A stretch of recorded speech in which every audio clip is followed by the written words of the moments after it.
Mañana meditaremos en el capítulo 18 y el principio del siguiente capítulo, que es el 19.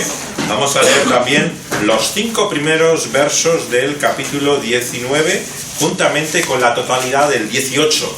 O sea, comenzamos con el 18, versículo 1, y acabamos con el 19, en el versículo 5. Estamos en Apocalipsis, en el último libro de la Biblia, la visión de Juan, de esa revelación, que también se llama así el libro en algunas Biblias, la revelación final de Apocalipsis. Y comenzamos en el capítulo 18 de este libro, en el verso 1, que dice así: Después de esto vi a otro ángel descender del cielo con gran poder, y la tierra fue alumbrada con su gloria. Y clamó con voz potente, diciendo: ha caído la gran Babilonia, y se ha hecho habitación de demonios, y guarida de todo espíritu inmundo, y albergue de toda ave inmunda y aborrecible, porque todas las naciones han bebido del vino del furor de su fornicación, y los reyes de la tierra han fornicado con ella, y los mercaderes de la tierra se han enriquecido de la potencia de sus deleites. Y oí otra voz del cielo que decía: salid de ella, pueblo mío, para que no seáis partícipes de sus pecados, ni recibáis parte de sus plagas, porque sus pecados han llegado hasta el cielo, y Dios se ha acordado de sus maldades. Dadle a ella como ella os ha dado, y pagadle doble, según sus obras, en el cáliz en que ella preparó bebida. Preparadle a ella el doble. Cuanto ella se ha glorificado y ha vivido en deleites, tanto dadle de tormento y llanto, porque dice en sus corazones: yo estoy sentada como reina, y no soy viuda, y no veré llanto. Por lo cual en un solo día vendrán sus plagas, muerte, llanto y hambre, y será quemada con fuego, porque poderoso es Dios, el Señor, que la juzga. Y los reyes de la tierra que han fornicado con ella, y con ella han vivido en deleites, llorarán, y harán lamentación sobre ella, cuando vean el humo de su incendio, parándose lejos por el temor de su tormenta, diciendo: ay, ay de la gran ciudad de Babilonia, la ciudad fuerte, porque en una hora vino tu juicio.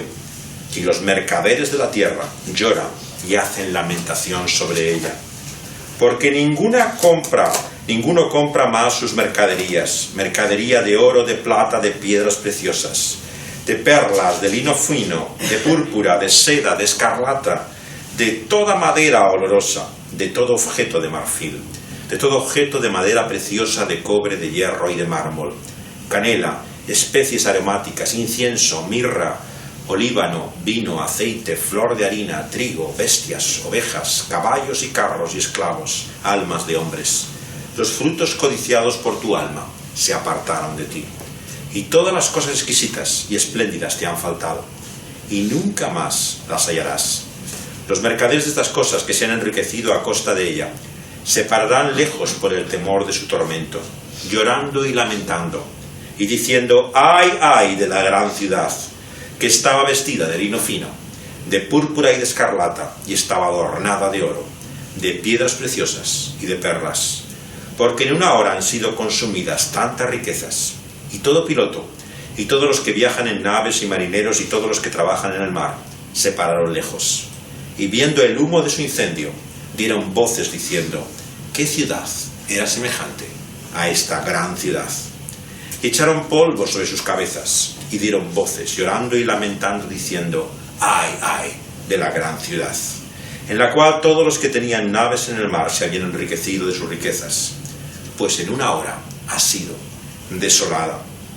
Alégrate sobre ella, cielo, y vosotros santos apóstoles y profetas, porque Dios os ha hecho justicia en ella. Y un ángel poderoso tomó una piedra, como una gran piedra de molino, y la arrojó en el mar, diciendo: con el mismo ímpetu será derribada Babilonia, la gran ciudad, y nunca más será hallada. Y voz de arpistas, de músicos, de flautistas y de trompeteros no se oirá más en ti. Ningún artífice de oficio alguno se hallará más en ti, ni ruido de molino se oirá más en ti. Luz de lámpara no alumbrará más en ti, ni voz de esposo y de esposa se oirá más en ti, porque tus mercaderes eran los grandes de la tierra. pues por tus hechicerías fueron engañadas todas las naciones. Y en ella se halló la sangre de los profetas y de los santos, y de todos los que han sido muertos en la tierra. Después de esto oí una gran voz de gran multitud en el cielo, que decía: Aleluya, salvación y honra, y gloria y poder son del Señor, Dios nuestro, porque tus juicios son verdaderos y justos. Pues ha juzgado a la gran ramera, que ha corrompido la tierra con su fornicación, y ha vengado la sangre de sus siervos de la mano de ella. Otra vez dijeron: Aleluya, y el humo de ella, sube por los siglos de los siglos. Y los 24 ancianos y los 4 seres vivientes se postraron en tierra y adoraron a Dios que estaba sentado en el trono, y decían: Amén, Aleluya. Y salió del trono una voz que decía: Alabad a nuestro Dios todos sus siervos, y los que le teméis, así pequeños como grandes. Hasta aquí nuestra lectura de la palabra de Dios. Vamos a pedirle a Dios que Él nos hable por medio de ella. Vamos a rogárselo en oración.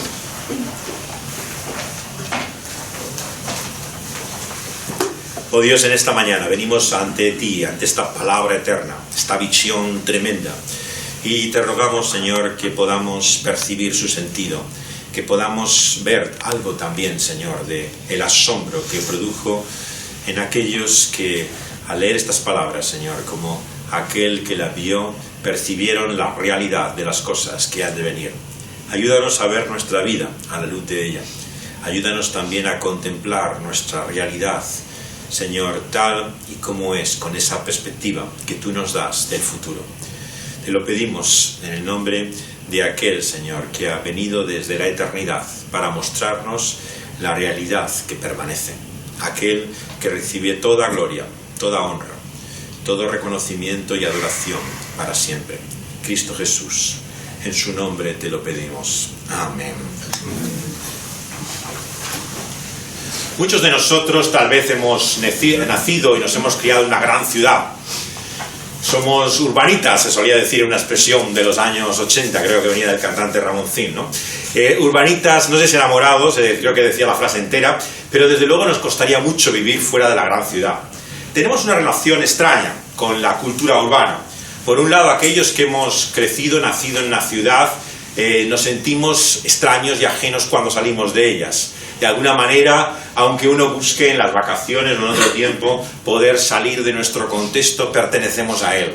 Y nos parece que realmente la vida es difícil de imaginar fuera de ella. Pero ¿es la ciudad buena o mala, no? Bueno, en la Biblia siempre se ha hablado mucho de cuál sería una correcta, si queremos llamarlo, teología de la ciudad. En el sentido, como Dickens habla en su novela, es la historia, la Biblia, de dos ciudades, ¿no? Y desde el principio nos habla de dos ciudades en contraposición. No se trata, por lo tanto, del campo frente a la ciudad, sino de cómo dos modelos de ciudad aparecen desde el principio. Y estas dos ciudades hacen, como dice la famosa frase que habla el libro de Dickens, ¿no?, que pueda parecer que vivimos en el mejor de los mundos que pudiéramos vivir, pero la realidad es que la vida es muy diferente a como muchas veces aparenta. Y la ciudad que primero se levanta de los hombres, leemos en el Génesis, es la que hay en torno a esta torre, Babel. Leéis en Génesis cómo el hombre en determinado momento decidió construir esta edificación. Tenéis que imaginaros como un zigurat, una construcción del mundo antiguo, ¿no?, que se levanta como una especie de establecimiento tanto religioso como de poder político, intentando llegar con su cúspide al cielo. Y Babel y la cultura que representa hasta el día de hoy en toda la Biblia aparece siempre relacionada con ese su nombre de Babilonia, que es el mismo, Babel o Babilonia. Babilonia es esa gran ciudad que forma un imperio, como vemos en la época de los profetas, y que el periodo que se describe en la escritura tiene que ver ya con el momento último, ¿no?, en que está a punto de perder los caldeos, la Babilonia tardía, su poder, y para caer finalmente en la profecía que anuncian varios de los profetas del Antiguo Testamento. Isaías, Habacuc, Jeremías hacen referencia a que la gran ciudad caerá hacia abajo. Claro, la gran sorpresa cuando llegamos al Nuevo Testamento ya en los siglos después de Cristo, es como vemos que se habla todavía de otra ciudad que se llama Babilonia o Babel. Por lo tanto, tenemos que entender que esta ciudad y su nombre tiene un contenido simbólico. ¿Por qué? Bueno, en primer lugar, la Babilonia que conocemos no está como en esta visión rodeada de montes o montañas, como hemos visto en el capítulo 18, que le dan seguridad o estabilidad aparente. Al contrario, la Babilonia histórica estaba precisamente en torno a aquellos ríos, en la confluencia de esas aguas que inspiraron tantas canciones, los ríos de Babilonia, ¿no? Toda la tradición que algunos hemos conocido desde niños. ¿Recordáis aquella canción de Boney M? Y toda la música de Rastafari, ¿no? Que habla siempre de Babilonia. Los Rastafaris también eran un movimiento que leía la Biblia de su manera peculiar, ¿no? Identificaba a Babilonia con todo este mundo blanco, corrompido, explotador, ¿no? Y que también esperaba su juicio, su caída. Y por eso es que hay tantas canciones, ¿no? En la tradición Rastafari que hablan también de Babilonia como ese poder que ha de venir. Bueno, el Nuevo Testamento nos deja sorpresas sobre qué es esa ciudad. De hecho, la identifica en algunos momentos, parece como el apóstol Pedro hace con Roma mismo, ¿no? En la construcción que hay en torno a esas montañas que le dan estabilidad. Es el poder del momento, el poder establecido que fue Roma y que vemos que en aquel momento, como en cada época de la historia, parece que es para siempre. Y hemos estado viendo estos días cómo los poderes, los imperios de cada momento parece que son para siempre. Siempre viven con esa ilusión de poder que veíamos en las palabras de Nabucodonosor en Daniel. Cuando se dice a sí mismo, esto es lo que yo he construido, lo que he edificado con mis manos para mi propia gloria. Y ve esa grandeza, ¿no? En esa maravilla de la humanidad, que eran aquellos jardines colgantes mientras se pasea, se asombra de la propia maravilla de lo que él ha creado. Y el hombre vive siempre con esta ilusión de grandeza. No solamente los megalómanos, las figuras, digamos, que han pensado que se levantarían sobre la faz de la tierra, sino que en cada uno de nosotros está también ese deseo siempre de llegar a alcanzar por nuestros sueños e ilusiones, ¿no? Algo en este mundo, que es nuestro. Nosotros lo hemos logrado, lo hemos conseguido. El sueño americano del hombre hecho a sí mismo, ¿no? Es sin ni más ni menos que esto. Alguien que no le debe nada a nadie. ¿Cuánta gente hay así, no? Que realmente cuando habla y como habla te muestra una y otra vez que lo que tiene, él lo ha conseguido por su esfuerzo. No se lo debe a nada ni a nadie. Y por lo tanto se levantan con esa soberbia, con ese orgullo con el cual hablan frente a todo, incluso ante el mismo Dios. ¿Qué les ha dado al fin y al cabo ese Dios? Lo que ellos tienen lo han conseguido. Así de necios somos cada uno de nosotros.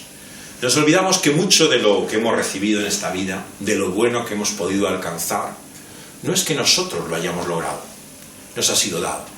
¿O es que acaso pensáis que por haber venido en esta parte del mundo, por haber tenido la familia que hemos tenido, por haber recibido el privilegio de poder estudiar, algunos de nosotros, de poder haber crecido en un medio, ¿no?, en el cual uno tenía cierto conocimiento, ciertos recursos o medios, es por algo que tú hayas logrado?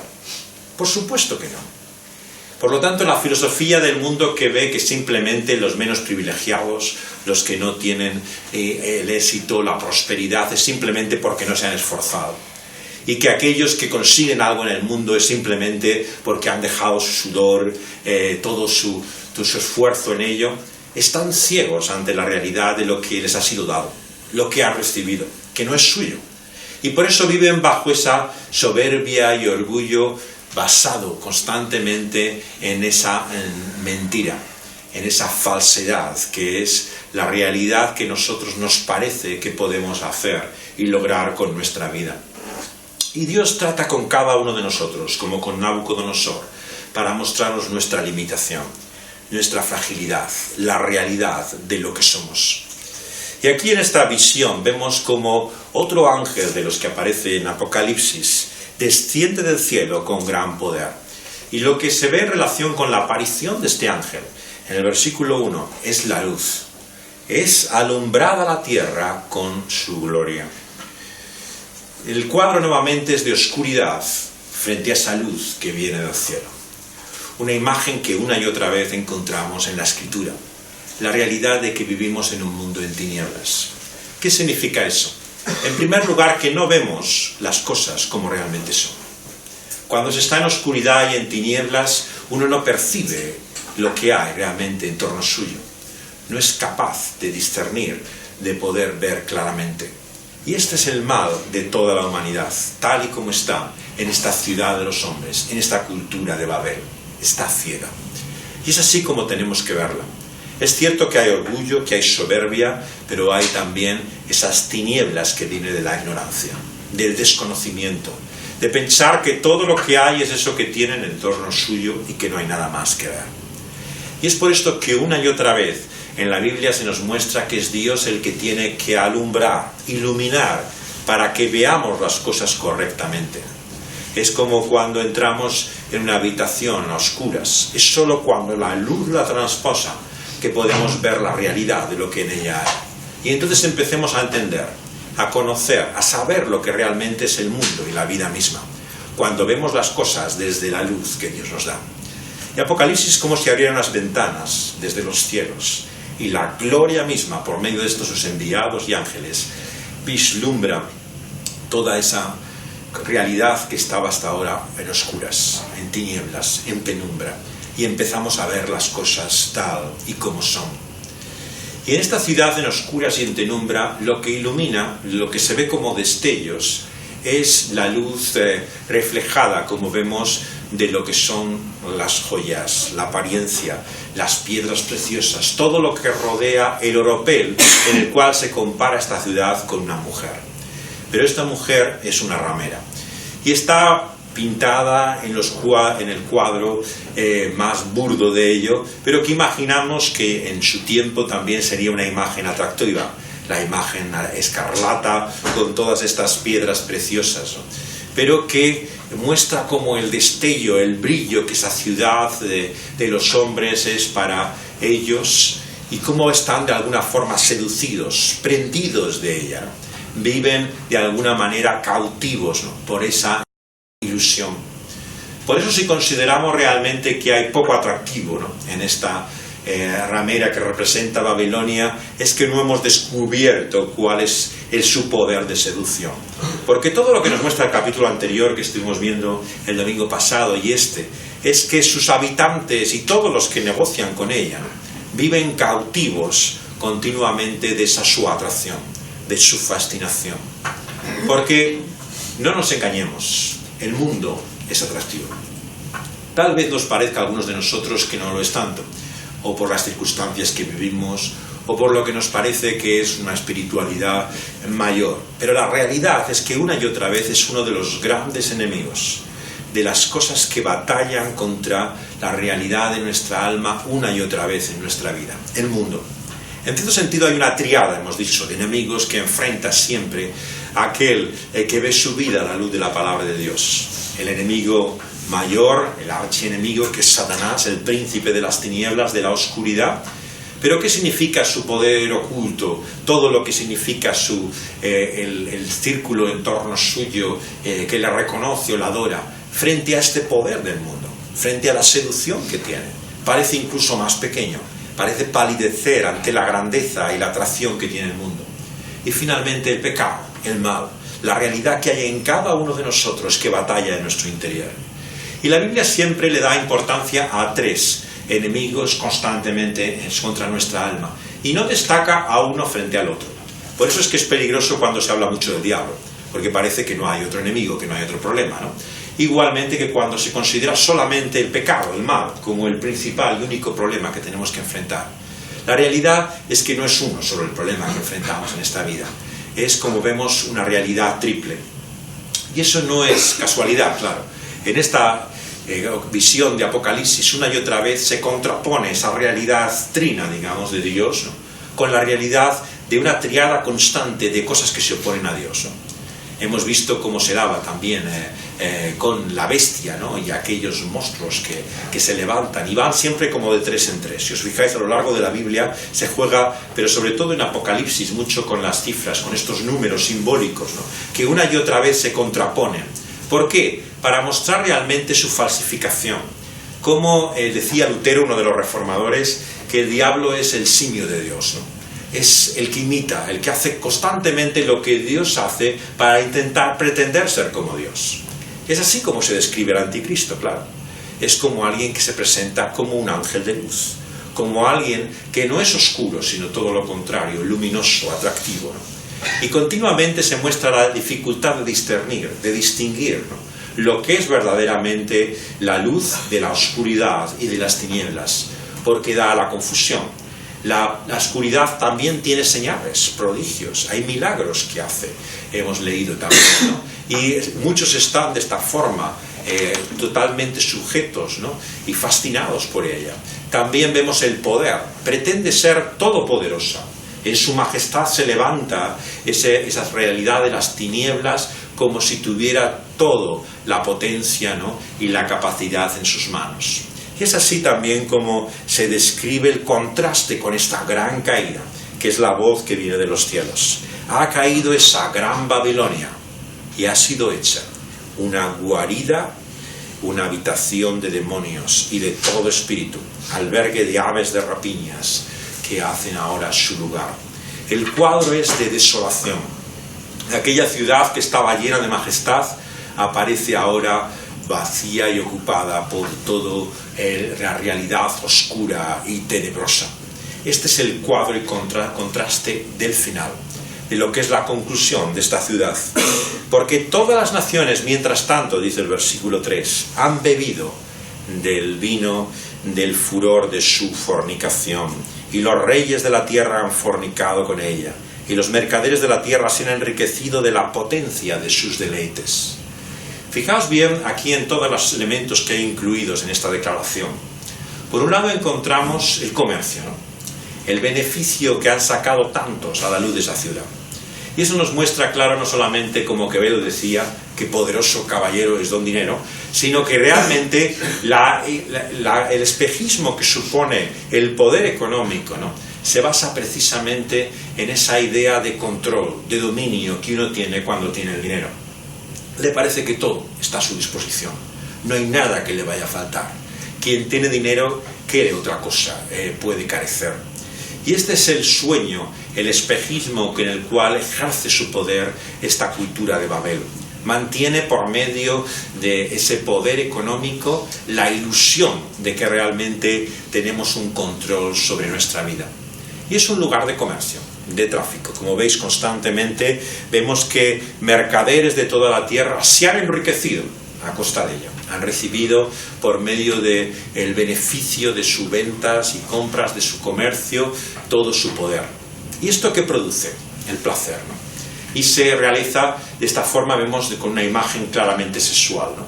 Es la idea como que hubiera realmente una relación sexual, ¿no?, con esta ciudad, ¿no?, por el cual se produjera este beneficio.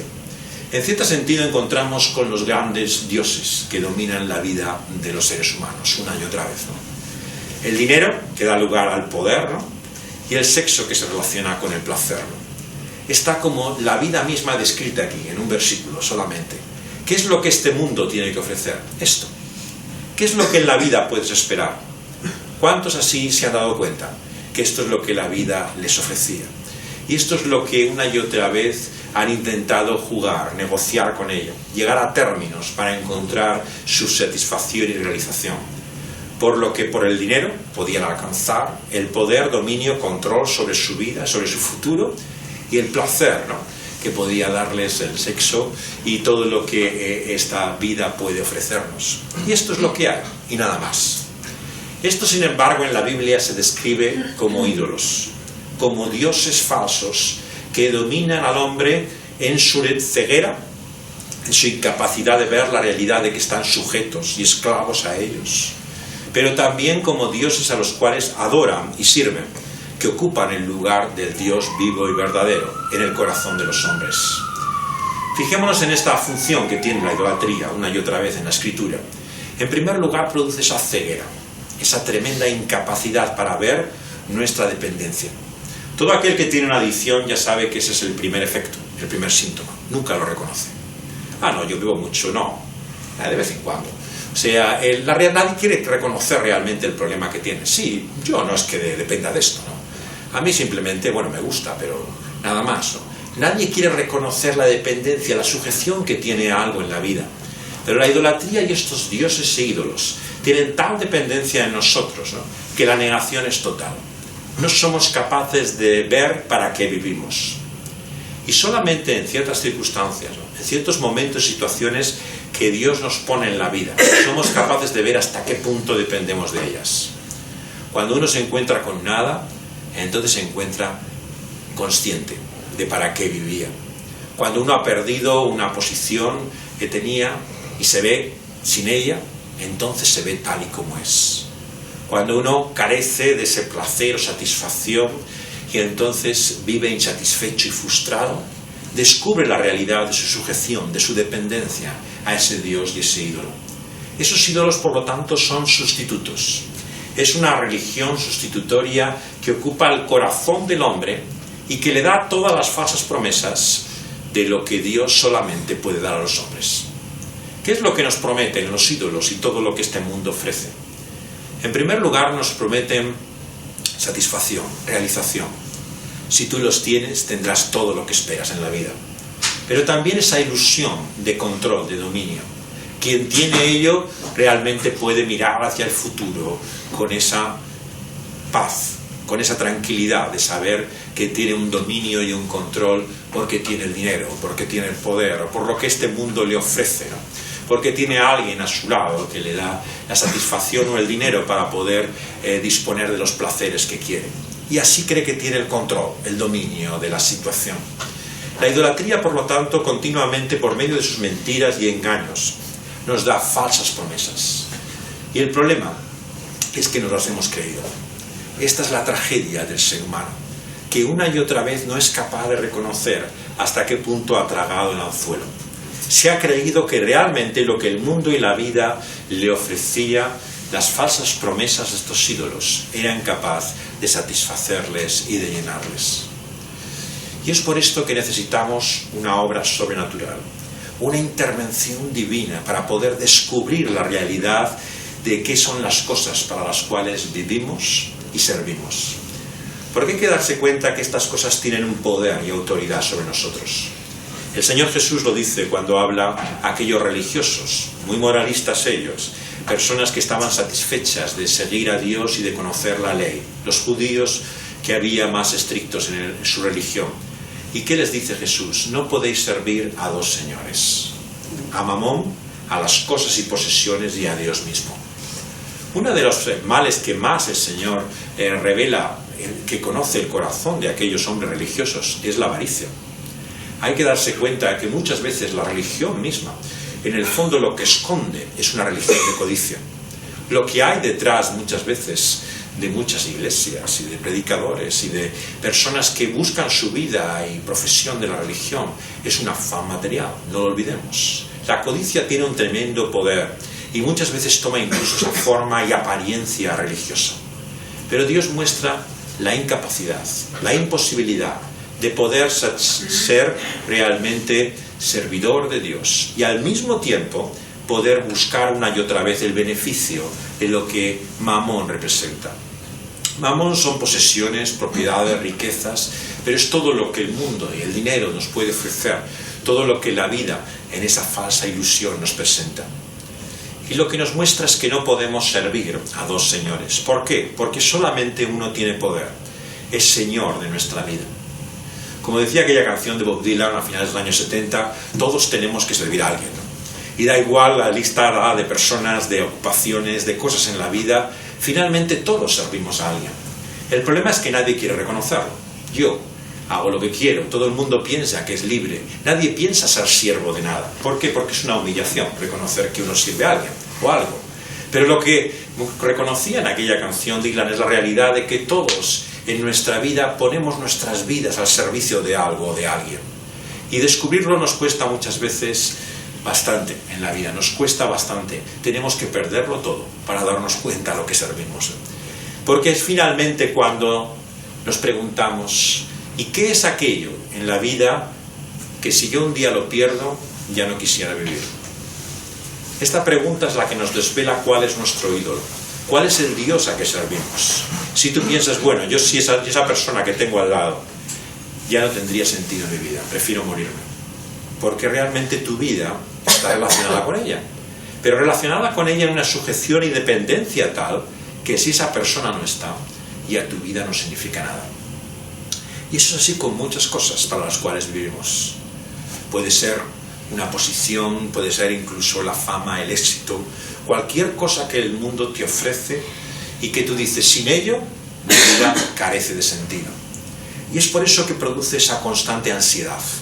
¿Habéis notado, no? Como aquel que ha alcanzado, ha llegado a algo en la vida, que ha conseguido algo, vive constantemente con ese miedo, ese temor. Cada noche se debate en las almohadas con los más terribles temores de perder aquello para lo cual vive.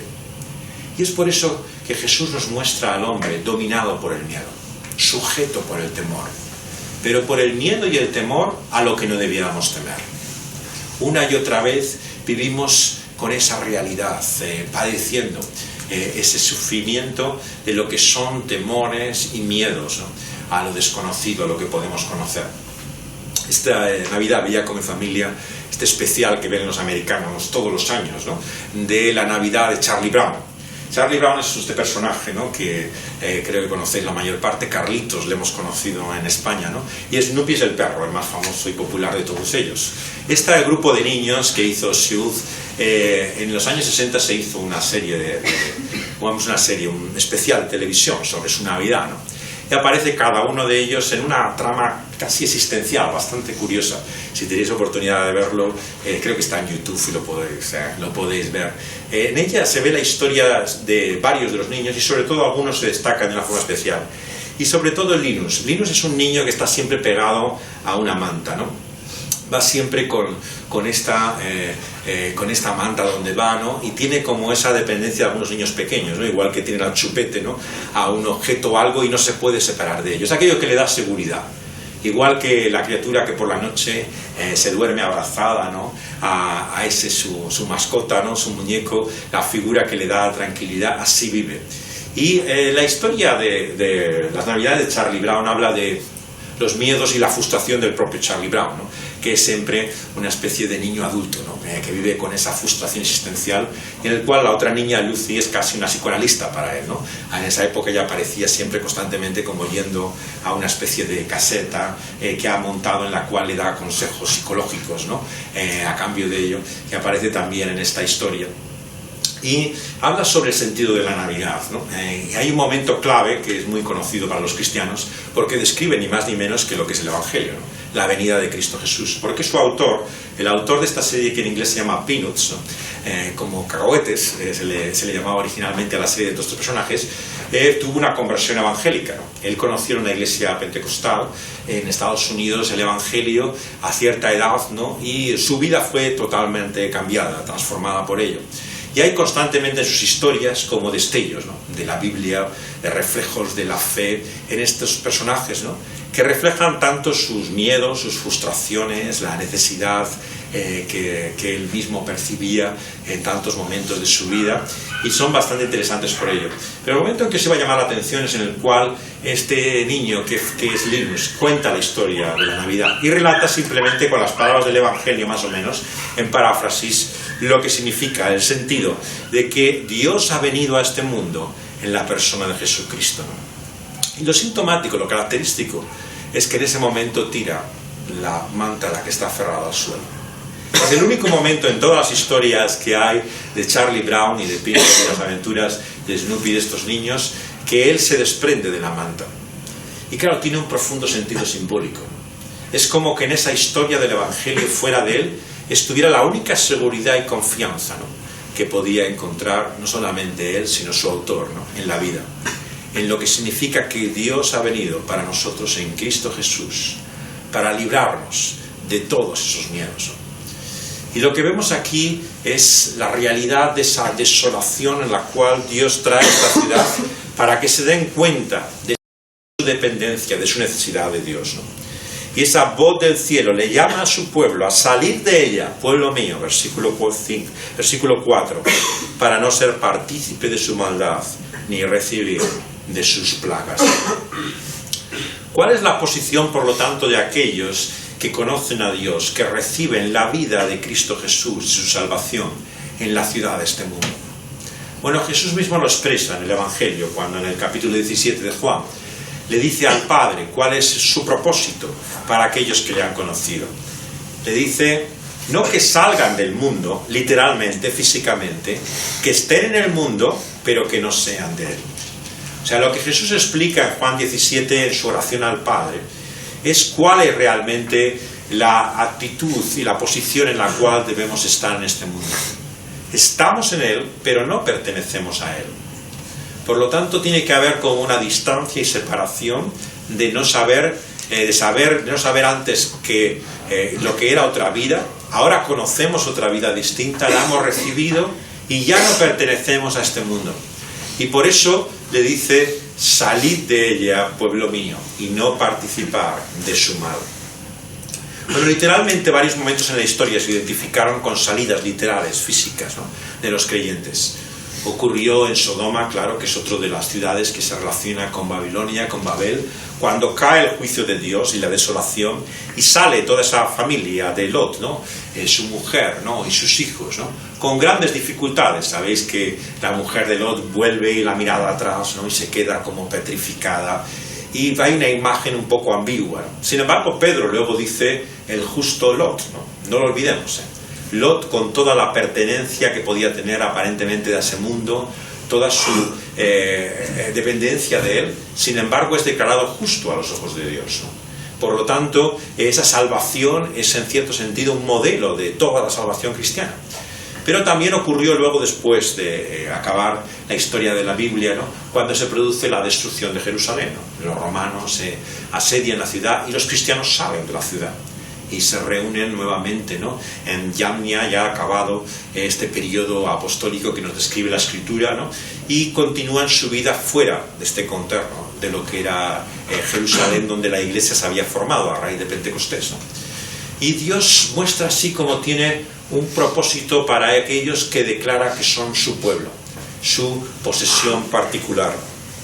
Y lo que anuncia a continuación con todo detalle es cómo lamentarán todos aquellos reyes y poderosos que el beneficio que tenían lo han perdido.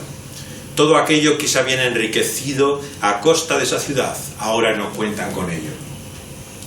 En lo que vemos, en definitiva, es que esta imagen de un juicio temporal, que es de lo que se trata también de Dios, en ese momento, sobre Babilonia o sobre estas ciudades, es como un anuncio del juicio final que vendrá. Y como la realidad de ese juicio temporal que ha de llevar a buscar huir de ese juicio final, a escapar de esa ira venidera. Y es por esto que el juicio se muestra, ¿no?, con esa rotundidad, ¿no?, para que se tome nota, ¿no?, advertencia de lo que significa, para estar preparado ante el juicio que ha de venir, ¿no? Y en cierto sentido, ¿por quién viene el juicio? Lo hemos leído en Isaías, ¿no? Viene por otros. Dios mismo no hace caer desde el cielo, como en Sodoma, fuego para arrasar la ciudad. Utiliza a otros pueblos, ¿no? Medos hablaba en el caso de Isaías, en la Babilonia que literalmente fue destruida. Y así Dios utiliza a Habacuc, ¿no? Vemos que habla también y se sorprende de cómo puede usar pueblos caldeos, Dios, para traer su juicio. ¿Por qué? Porque Dios vemos que obra también por medio de la voluntad y la decisión de hombres. Entonces, una de las cosas más importantes de entender de la providencia de Dios. Mucha gente se pregunta, bueno, ¿y cómo puedo saber lo que Dios está haciendo? ¿Cuál es la voluntad de Dios? Bueno, muchas veces no es por milagros, no es por prodigios o señales sobrenaturales que acontezcan, es por la obra e intervención humana. O sea, Dios actúa cambiando la mente de reyes y poderosos, que actúan libremente. No es que Dios les haga como a un robot que estén programados para hacer esto. Ellos actúan libremente, pero sin embargo ahí está el misterio de la providencia divina. Dios está actuando por medio de ellos. Y por eso es que debemos siempre tener en cuenta estos dos planos. El hombre en su libertad actúa, ¿no?, conscientemente, pero por otro lado hay otra realidad divina, soberana, que está por encima de esa voluntad. Y Dios utiliza como instrumentos, ¿no?, pueblos que traen de esta forma el mal y la desolación. Pero aquí es como que Dios mismo también traerá con su propia mano ese juicio, ¿no? Y todos los que han fornicado con ella han vivido en deleite y llorarán lamentación. Versículo 9. cuando vean el humo de su incendio. Fijaos bien, la imagen es nuevamente de Sodoma, de fuego, ¿no? De cómo queda la desolación de una ciudad arruinada. Los mercaderes lloran, versículo 11, porque ya no pueden hacer negocio con ella. Toda esa mercadería que se describe en detalle de los versículos 12 al 14 demuestra que era realmente la economía en la que estaban basados, ¿no? Y estos mercaderes que se han enriquecido, versículo 15, se pararán desde lejos por el temor de su tormento, y llorarán y lamentarán y dirán: ¡ay de la gran ciudad! O sea que este juicio también es un testimonio para aquellos que, observando desde fuera, ven la realidad de lo que significa la desolación de vivir, ¿no?, bajo ese sueño y espejismo de lo que este mundo puede darte y ofrecernos. En este sentido es una gran lección cada vez que en la historia Dios muestra su juicio, ¿no?, por medio de instrumentos humanos, ¿no?, pero que te muestra la fragilidad, la debilidad del hombre. Muchos por eso han pensado también en actos como la destrucción de las Torres Gemelas en Estados Unidos, ¿no?, al principio de este milenio, como un acto simbólico. No porque creamos que es la voluntad de Dios de una forma especial que trajera semejante muerte o destrucción. Dios nos libre de querer el mal de esas personas en modo alguno, buscarlo. Pero es como una señal simbólica de cómo poderes que se levantan en la humanidad, en este caso el capital, que simbolizaba Wall Street, ¿no?, todo el poder económico del mundo, era asolado, golpeado de la forma más absurda, ¿no?, y te mostraba la debilidad en la que está basado y construido, la inseguridad que ha creado. Todo el mundo no es el mismo desde 11 de septiembre. A partir de entonces, todas las políticas, ¿no?, todo el sistema de seguridad que tenemos ha sido transformado, cambiado. ¿Por qué? Por el temor, por la ansiedad que produce no sentirse seguro. Ya no podemos vivir como vivíamos antes. Vivimos bajo ese temor y dolor que ve bajo esas nubes de humo, de esa desolación que ha venido bajo el símbolo de poder de los hombres, su fragilidad, que no tiene a nada en lo que aferrarse y agarrarse. Y así lamentan y echan polvo, y luego dice que un ángel poderoso toma una piedra, versículo 21, con una gran piedra de molino, y la arroja al mar diciendo: con ese ímpetu será derribada Babilonia, dice el versículo 21, la gran ciudad. ¿A qué nos recuerda esto? A las palabras de Jesús. Jesús, sabéis que una vez le dice a sus discípulos, dice: ay de vosotros, ¿no?, que hacéis tropezar a los más pequeños, ¿no?, porque más os valdría ataros a una rueda de molino, ¿no?, y echaros de esta forma a lo más hondo de las aguas, ¿no?, que hacer tropezar a uno de estos mis pequeños. Jesús muestra esa imagen también de juicio que aquí encontramos en Apocalipsis. La idea de un juicio mayor, como un peso mayor de la responsabilidad que significa en este caso ser tropiezo para otros. Jesús habla por eso de los pequeños también en sentido simbólico. No está hablando solamente de los niños, ¿no?, sino de todo lo que los niños también simbolizan, ¿no?, la debilidad, la dependencia, la vulnerabilidad y la responsabilidad que tiene, por lo tanto, el que hace caer o tropezar, en este caso seducir, ¿no?, a estos como hace Babilonia. La responsabilidad que tiene es mayor en este sentido, y su juicio, por lo tanto, y desolación es mayor. El cuadro final que encontramos tiene dos elementos: la oscuridad y el silencio. O sea, todas las luces, todo lo que era ese esplendor se apaga, como en ese tremendo apagón, ¿no?, que hay a veces en algunas ciudades, ¿no?, en el cual de repente llegan las tinieblas y llega el caos, ¿no?, y empiezan a haber saqueos y toda una inseguridad y toda una locura. ¿Os podéis imaginar lo que sería esta ciudad sin luz? Solamente unos instantes, ¿no?, unos minutos, sería el pánico total. La gente no sabría qué vivir. No habría ningún medio por el cual poder comunicarse, poder encontrar sentido a lo que esperaban. Así de dependientes somos, en cierto sentido, incluso de una luz artificial. Y esto va acompañado del silencio, silencio tremendo. Imaginaos un mundo en silencio. Aquí dice sin música. Para algunos sería muy difícil imaginar, ¿no?, que sería para nosotros un mundo sin música, donde ya no hubiera música, solamente este largo y tremendo silencio. Este es el juicio de Dios, porque de Dios pertenece en el capítulo 19 ese gran alboroto que encontramos en los cielos, el júbilo, todas las voces que prorrumpen en la gloria. Por eso, cuidado con una espiritualidad del silencio. El catolicismo ha tenido siempre una gran idealización de esto. Pero también las religiones orientales, sabéis que muchas de ellas se basan en el silencio, en la meditación, en llegar a encontrar quién tú eres, mirando en ti mismo, ¿no? En esa quietud completa. Cuidado con el silencio, porque hay un silencio también que es una señal del juicio de Dios. Es el vacío de lo que no hay nada. Mientras que lo que vemos que describe siempre la obra de Dios es su voz, su palabra, ¿no? La manera en la cual estas voces se levantan también en la gloria y prorrumpen, como vemos, esa gran multitud desde el cielo con esta tremenda expresión cristiana. Aleluya, ¿no? La expresión de aleluya, ¿no? Una y otra vez la encontramos, ¿no? En toda la alabanza y la adoración cristiana. Händel hizo el Mesías, que tanto se repite en estas fechas, ¿no? E hizo una de sus composiciones más famosas con aleluya. Se cuenta que el rey Jorge, que estaba en Inglaterra cuando se representó por primera vez y se interpretó la obra de Händel, ¿no? Se puso en pie juntamente con los que le acompañaban de la corte, precisamente al cantar el aleluya de Händel, ¿no? Bueno, muchos no saben por qué lo hizo, si realmente era algo espontáneo o era algo preparado o ya organizado, pero el significado era evidente para todos. Lo que quería decir con esto el rey Jorge es que había otro rey mayor que él, que había otro soberano mayor que los reyes de la tierra. Es las palabras que Lutero también dice, ¿no? De cuando habla de Cristo y de su señorío, de cómo todos los reyes soberanos de la tierra tendrán que humillarse y reconocer que hay otro rey y señor por encima de él. La declaración del cielo, por lo tanto, es una declaración de majestad, de gloria. Solamente hay uno que reina y es Señor. Y esta es, por lo tanto, una expresión y confesión, ¿no? De poder, de autoridad. Ya no son esos dioses, ídolos, esa ciudad de los hombres, Babilonia, la que domina y tiene el poder. Nosotros sabemos que hay un poder mayor. El poder que en la gloria nos muestra ¿quién? El Cordero. Porque lo que aquí se contrasta es la oscuridad de esta ciudad con la luz del Cordero.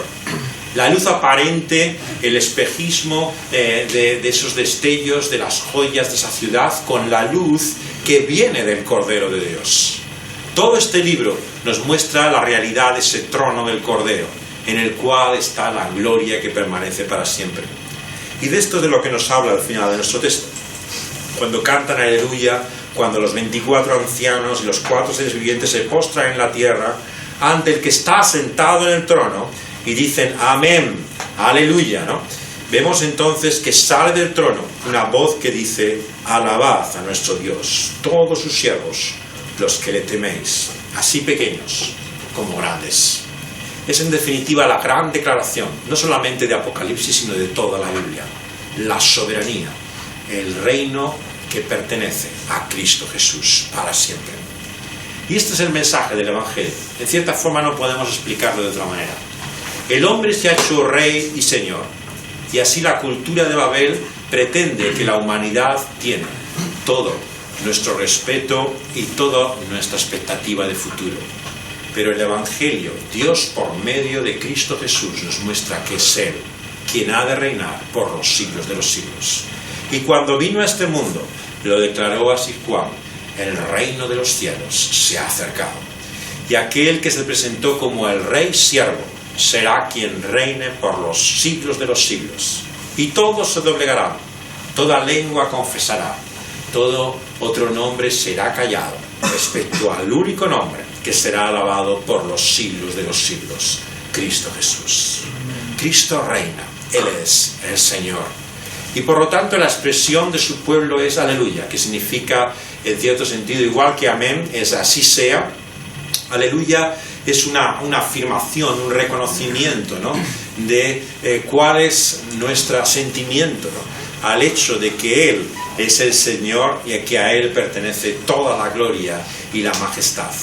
Es una expresión de alabanza, de adoración, de reconocimiento.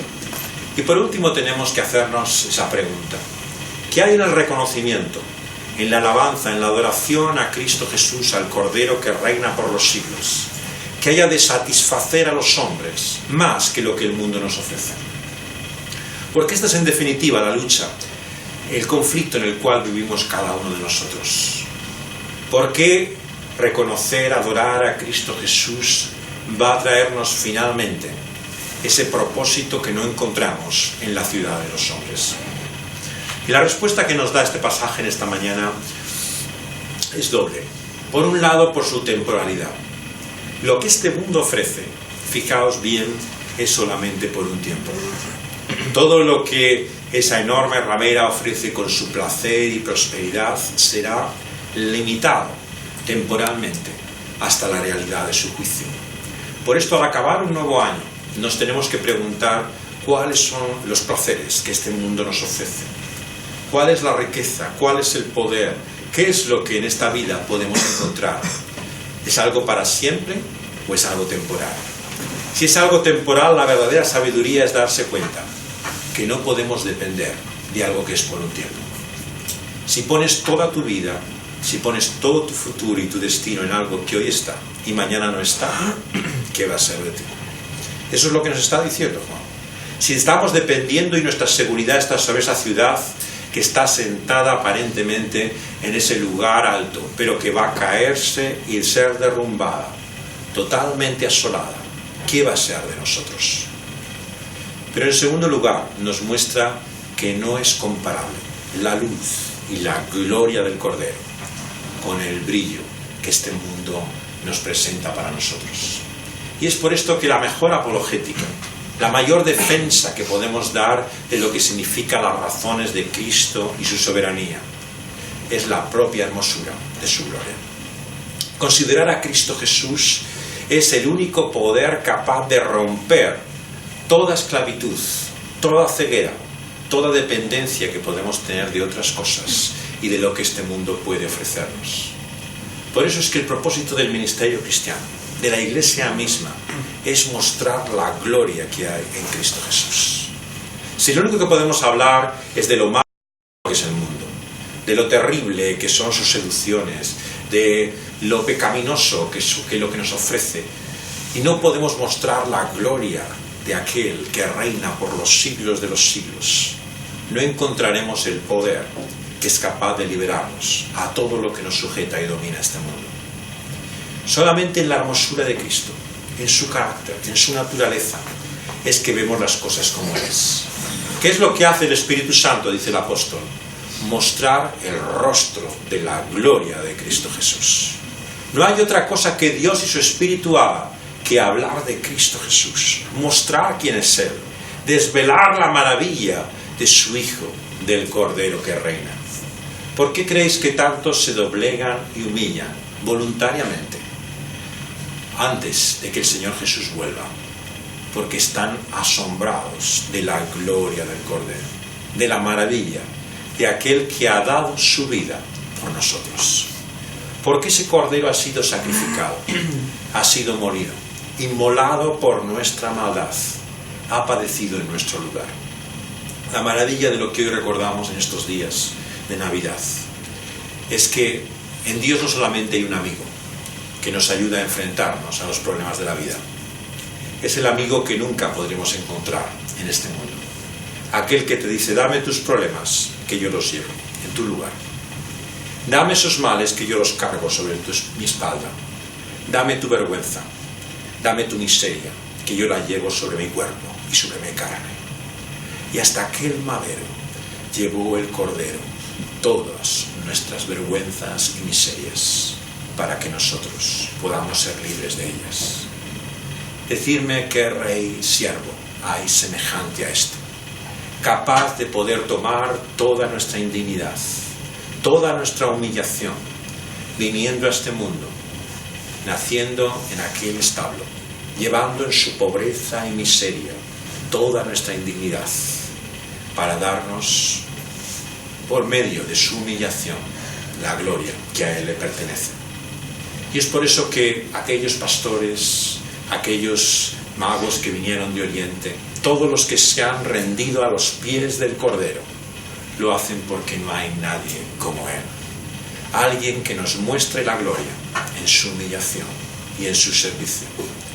Y es así como en la Iglesia cristiana y en el ministerio también se reconoce la grandeza.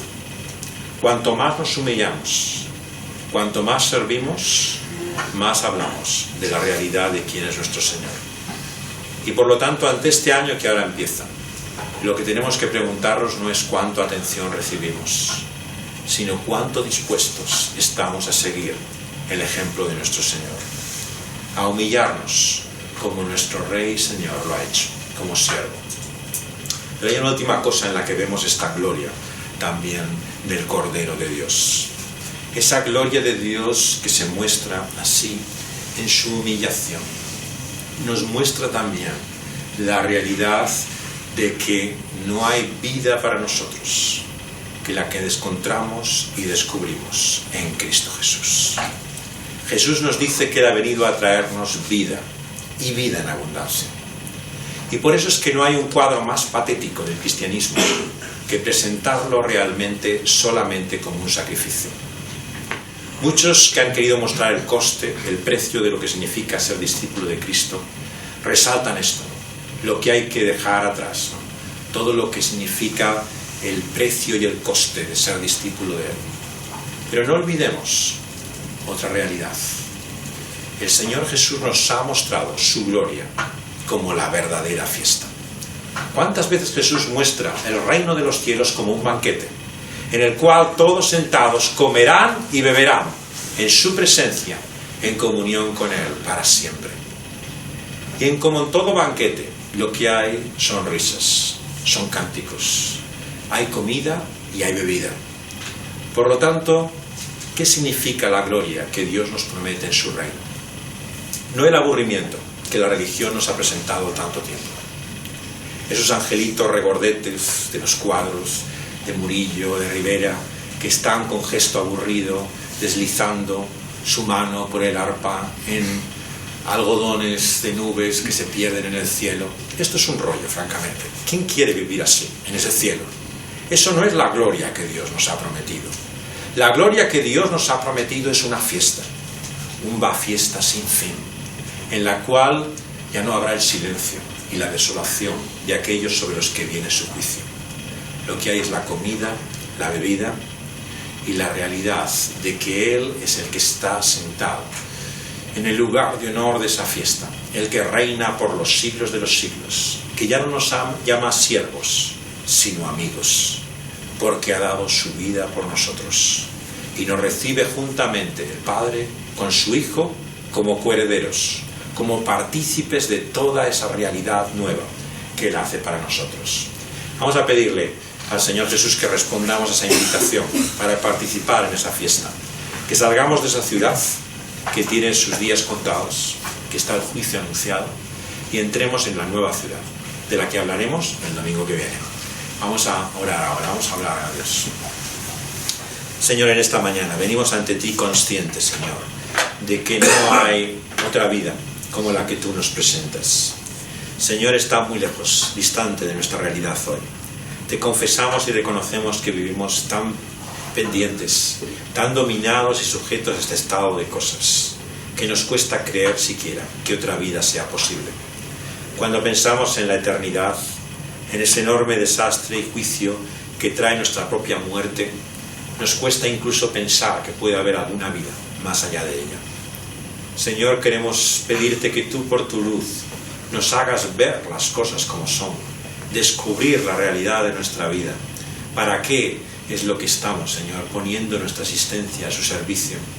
Que podamos ver qué es lo que domina y que no sea esa cultura de Babel que tiene sus días contados, sino la realidad eterna, a la cual tú nos trasladas, Señor, a causa de tu amado Hijo, por el poder de tu Espíritu Santo. Señor, si hay alguno aquí en esta mañana que todavía no ha sido llevado de esa ciudad de los hombres a la ciudad de Dios, te pedimos, Señor, que así pueda serlo.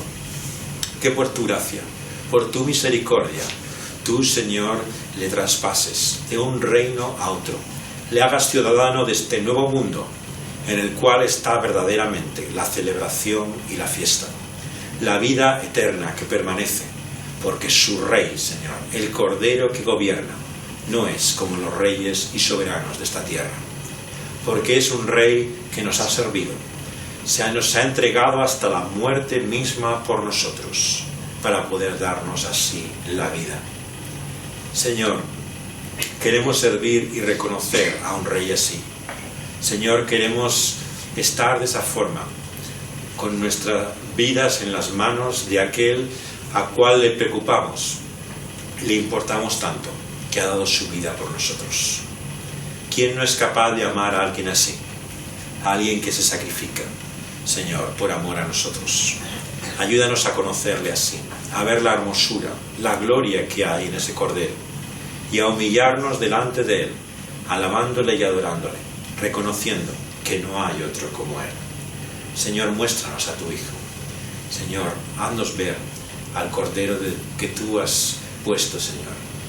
Haz que por medio de Él nuestros pecados sean quitados y los del mundo, para poder descubrir la vida y la gloria que hay en ti. Te lo pedimos en su bendito nombre. Amén. Vamos a cantar un último cántico, que es el himno tal vez más antiguo que cantamos en Navidad, el número 787.